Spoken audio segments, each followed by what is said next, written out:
This week we talk about what's hotter than a pistol, my real estate crystal ball, and a hilarious story from my project manager.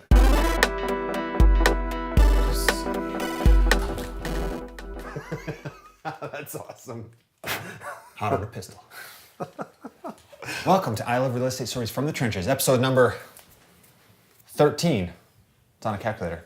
This is a show where we give a behind-the-scenes look at the life of a real estate entrepreneur, showing you what's possible and teaching you along the way. So, last week you guys got to watch Jason Reed, my project manager, thwarting the attempts of somebody to steal our staging equipment. I hope you guys enjoyed that. This week we've got some other interesting stuff for you that is like that. But before that, I want to tell you guys that house that the guy was trying to steal the staging equipment out of, or the girl was, I listed it up. I was thinking I'm going to be stressed. I put my comps first to see what I'm going to list it for, right? I'm like, I'm going to sell it between, my neighbor there sold for like 142 and gave up concessions and closing costs. I'm like, you know, I'm going to stretch. It's springtime. So I listed it up for 147.9. And guess what happened? The first night somebody went and looked at it, multiple people looked at it. The next morning, those people went and looked at it, they put an offer for 151.5. What I'm telling you that is, the market right now, I think across the country, but especially in Salt Lake City, is hotter than a pistol. Ask me how I know. One, that house went under contract for above asking price because they were including the concessions and everything. One, that's how I know because I'm in the trenches every day doing this, right? That's how I know one. And two, I've also got some data. This right here is called my real estate tracker. I'm gonna give you guys a little secret. Here's how I know. My real estate tracking, my real estate crystal ball is the markets that I buy in primarily, especially the counties I buy in primarily, I track them. Here's the things I track. So let's just use Salt Lake County, for example, because that house was in Salt Lake County, right?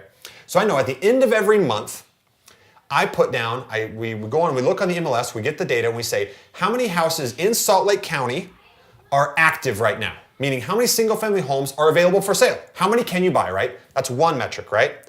Then two, I wanna know how many went active in the last 30 days? The next thing I wanna know is how many houses, single family homes, went under contract in the last 30 days? And the last thing I wanna know is how many houses sold in the last 30 days, right, in that county? So what that gives me is a running total of the month's supply. So here's the thing. If there's 10 houses for sale in all of Salt Lake County, and one of them sold in the last 30 days, that goes to show you that there's a 10-month supply. Does that make sense? If nothing new comes on the market, at one house per month sale, in 10 months we'll have zero inventory, right? It's important for me to know how hot or cold my market is, right?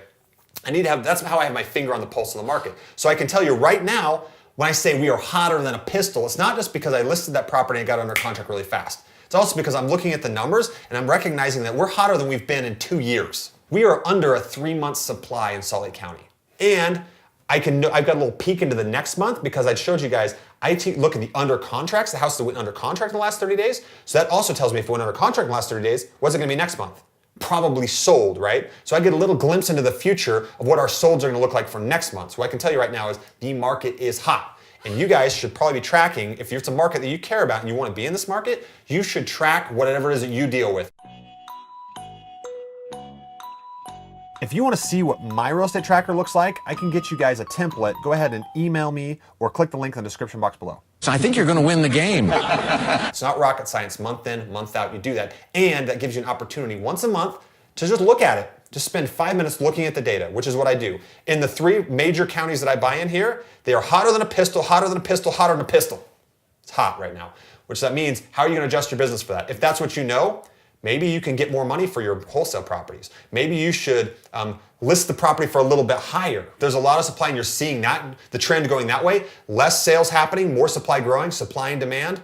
If you want to unload it, you better. If you want to unload it, you unload it. Or you look at that and say, you adjust accordingly. So if that's what you know. But right now we've got low supply, high demand, prices are reflecting accordingly. So that's the closest you can have to a crystal ball in this real estate business. There's a tip of the day, of the year.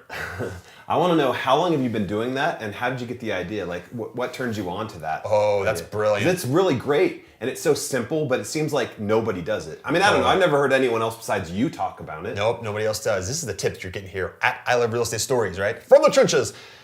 I'm just looking at my spreadsheet right now since 2010. June of 2010, I started doing this. I've been doing this for 5 years now. So I've got all of the data for my market for 5 years now.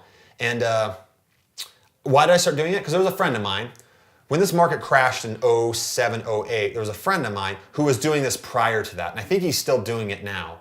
And he told me that. I said, Andy, I went to my other partners and I told them, he said, in July of 2007, I went to my partners, and because of the data that he had collected from this real estate tracking, he went to them and he said, sell everything. Drop the price, sell everything now. They didn't do it. They laugh him out of the meeting?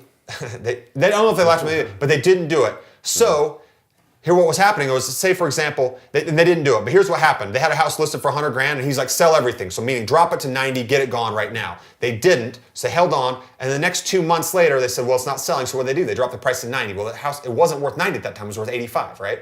2 months later they said, well, just dropped to 85, and it wasn't worth 85, it was worth 80 at that time, right? Because the glut of inventory coming on the market and the market was going down, it was going away from them, right? So they weren't taking action fast enough, so what happened was, what they should have done is just taken their losses, seen this coming and dropped the price, but they didn't see it. So they got bit by that market, right? So his wisdom was, I mean, he knew it, he saw it coming, but he told me that then he said, I saw it coming because of this, and I saw that and recognized that I needed to keep track of the real estate tracking. But I recognized then that that was a brilliant tool. It's as close to a crystal ball as you can get in this business, guys. Dead serious. And it's a good thing once a month to just reflect on the market and look at the markets you're dealing in and see what's happening. So I'll look at what the numbers were for the previous month. I'll see how that related to that same month, the last year, and the previous years. So that's why I can tell you guys right now, unequivocally, that I know, in my Utah markets at least, it's hotter than a pistol. Besides that though, I want to give you guys a little treat this week. You guys love Jason Reed, right? It was phenomenal. I laughed so hard watching that video last week. And then like this crackhead walks from right here, walks out. What's going on? No, I'm your neighbor. I just heard some pounding. I don't know what's going on. And she's like, no, I'm gonna go get Justin. I'm gonna go get Justin. He has interesting stuff happen a lot. And we were actually in the basement of a house recently, and he was actually the house that I was scared to go in the basement of. It's that same house. Remember the one that Jason was scared to go in the basement? Yeah. So anyway, we're in the basement of that house. He was showing me kind of the progress as we're going, and he told me this story about somebody that lives there, a neighbor, right? So what did I do? I pulled out my phone and I'm like, tell me the story. Over here, his name's Ignacio. He has 6 cats. First week, he comes over and he's like, hello, Jason. I am Ignacio. I would like to formally meet you. Thank you for seeing me. I'm like, oh, okay, yeah, no problem. He lives with an older woman. They're not together or anything. They're just roommates. She lives in the basement. She's the shorter woman, so it works for her. And she's like, I don't know why people didn't put bathrooms in these basements. Like, she's kind of large. I'm not gonna walk up and down these stairs 17 times a day to go to the bathroom. Who the heck's going to the bathroom 17 times a day? And that's the number she used. I don't exaggerate, that's the number she used. She's like, so I'll tell you what I did. I went to Home Depot. And you know those cat litter boxes that they have with the 3/4 lid that opens? Like, yeah. I got one of those, and after we used it for the cats, I just used that in the basement, and twice a week, Ignacio helps me take it up to the toilet and we dump it out. Like, I threw up in my mouth a little bit. And then, as he's telling me this story, imitating this neighbor, we hear this. Someone knock on the door? I don't know, it's Ignacio probably. So he goes upstairs and I go up there and I've still got my phone out, and lo and behold, it's the person that he was imitating, that he was telling me the story about. So what did I do? I don't know. Yeah, and here's why. Because when I go downstairs to be my mother figure's bedroom, and we try to sleep, the light just doesn't let us sleep. But Yeah. thanks. Okay, thank you, Ignacio. That's it, guys. That's all I got from you this week. So I hope you guys taken from this that, one, the hilarious experience with Ignacio, and real estate tracking. Implement that in your business. Ethically swipe that from me, because that is a good idea. And Seems like it's worth doing in other areas of your life as well. Just a little bit. just blew my mind.